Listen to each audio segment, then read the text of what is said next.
Olá pessoal, estou fazendo este vídeo para mostrar aqui como ficou a atualização da parte gráfica do nosso buscador de colisões da curva elíptica SECP 256K1.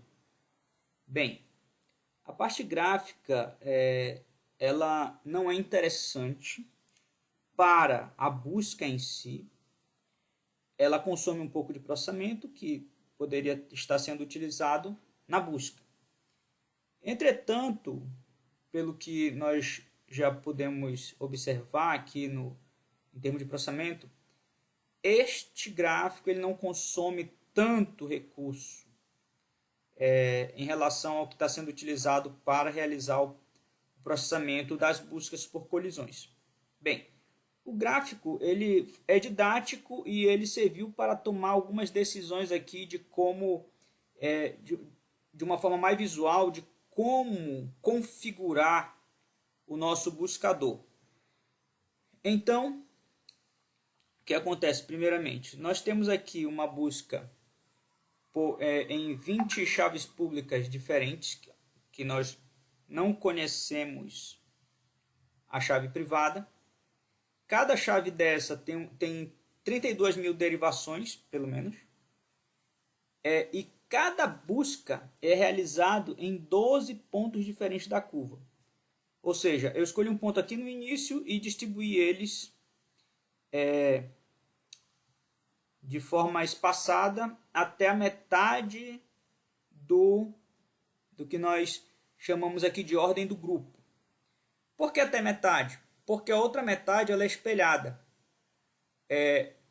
Nós estamos buscando colisões em X.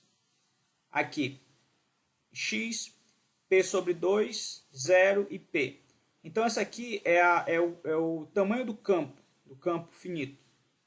É de ordem P, que é o número primo que define o campo. E aqui a ordem do grupo. Não tem nada a ver esse valor aqui da ordem do grupo com os quadrantes aqui de busca da curva elíptica. Esse aqui é independente. Então, o que acontece?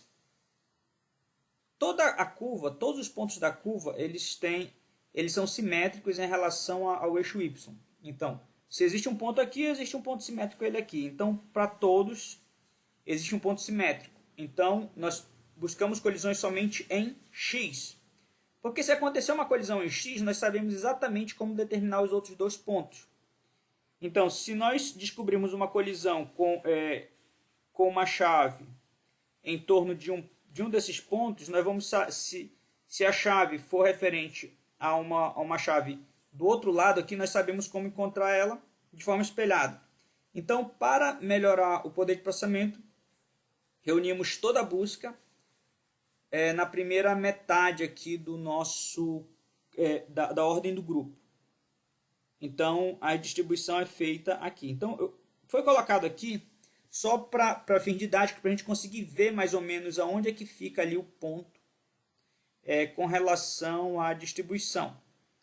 Então aqui, a gente foi definido aqui para essa busca 12, um ponto de partida de 12 pontos. Então eu pego um ponto qualquer, nesse caso específico eu escolhi um ponto aqui no início, e distribuí os 12 pontos espaçados com relação ao campo aqui, a ordem do grupo.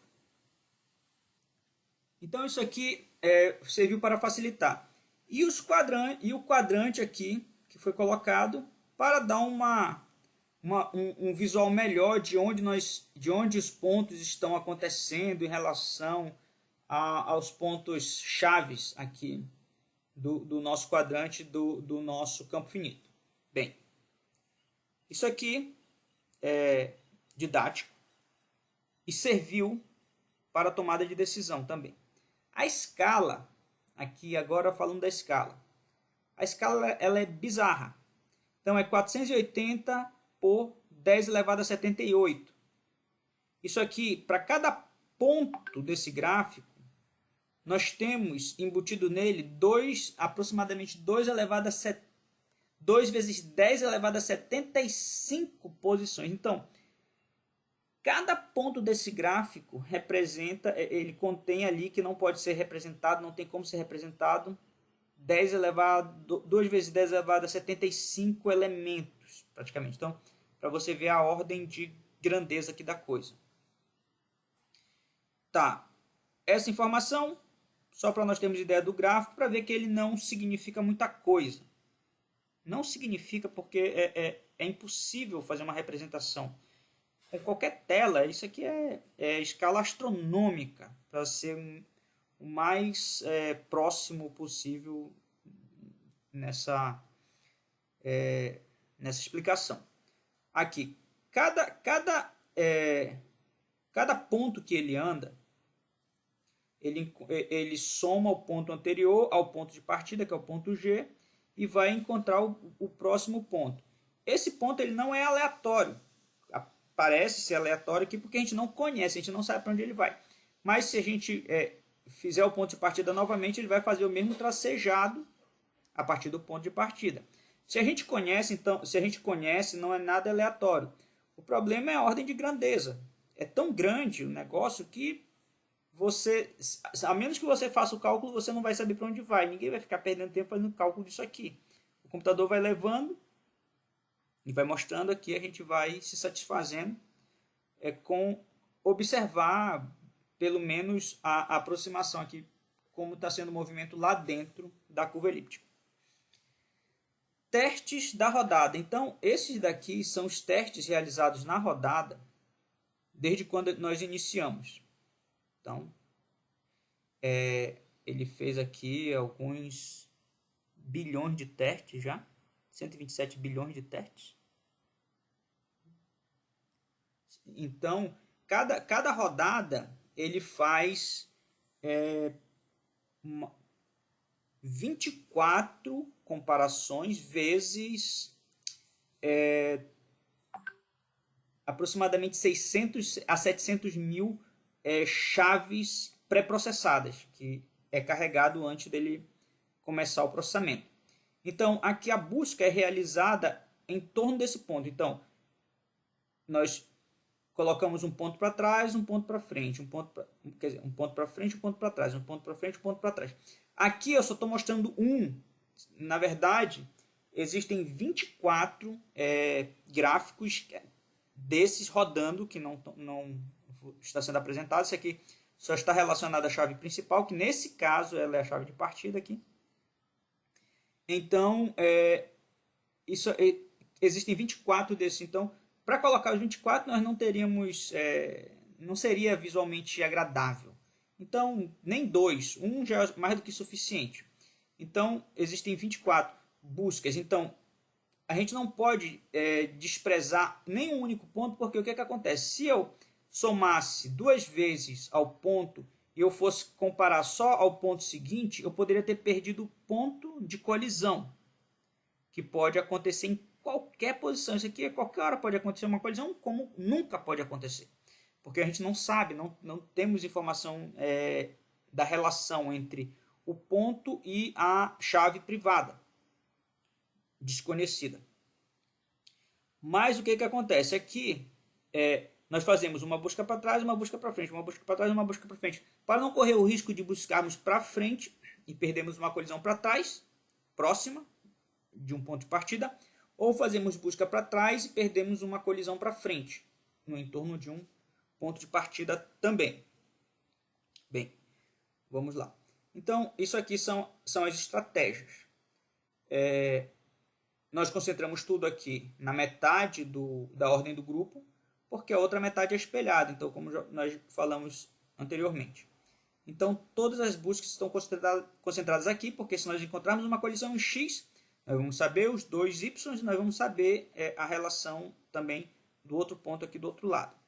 Bem, testes totais. Os testes totais, eles são apresentados aqui com relação aos testes da rodada somado ao offset.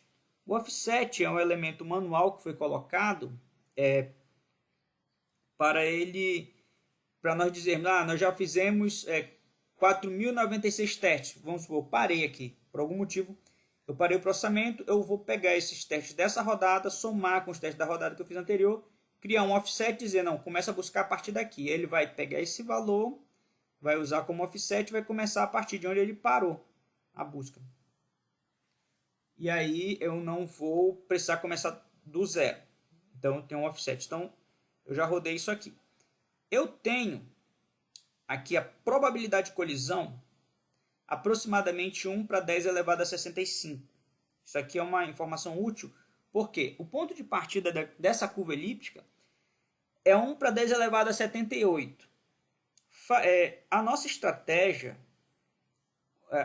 o nosso ponto de partida inicial, ele reduz isso aqui para 10 elevado a 71, que não é lá muita coisa, mas já é alguma coisa.